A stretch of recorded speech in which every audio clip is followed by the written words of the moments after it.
ভারতে মুসলমানদের ওপর নির্যাতনের কথা বললেই আমরা প্রায়ই দাঙ্গা, হামলা বা মব লিঞ্চিংয়ের ছবি দেখি।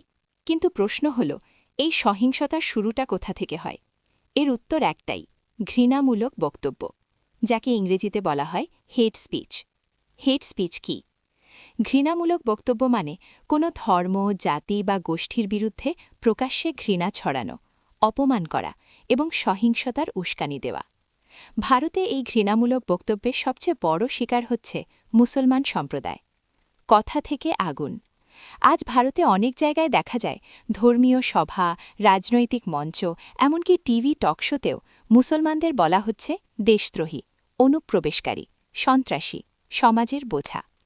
কিছু জায়গায় তো প্রকাশ্যেই বলা হয়েছে মুসলমানদের বয়কট করো, তাদের ব্যবসা বন্ধ করো, তাদের শিক্ষা বন্ধ করো।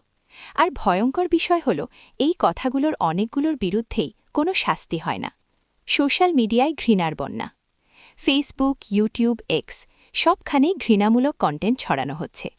মুসলমান মানেই জঙ্গি, এমন ছবি আঁকা হয়। ইসলামকে সহিংস ধর্ম বলা হয়।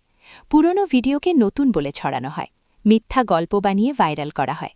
একটা মিথ্যা পোস্ট হাজারো মানুষের মনে ঘৃণা ঢুকিয়ে দেয়। মুসলিম নারীদের টার্গেট। এই ঘৃণামূলক বক্তব্যের সবচেয়ে জঘন্য শিকার মুসলিম নারীরা। হিজাব পরা নিয়ে প্রকাশ্যে অপমান, অনলাইনে নিলাম করার মতো লজ্জাজনক ঘটনা, ধর্ষণের হুমকি, তোমাদের ঘরে থাকা উচিত, এই ধরনের কথা। এগুলো শুধু কথা নয়, এগুলো মানসিক নির্যাতন, এগুলো মানবাধিকারের চরম লঙ্ঘন। আইন আছে, ন্যায় নেই। ভারতের সংবিধানে ঘৃণামূলক বক্তব্য অপরাধ, কিন্তু বাস্তব চিত্র কি? অনেক ক্ষেত্রে দেখা গেছে অভিযোগ নিলে পুলিশ মামলা নেয় না, মামলা হলেও বিচার হয় না, উল্টো ভুক্তভোগীরাই হয়রানির শিকার হয়। এই কারণেই ঘৃণামূলক বক্তব্য দেওয়া লোকেরা আরও সাহস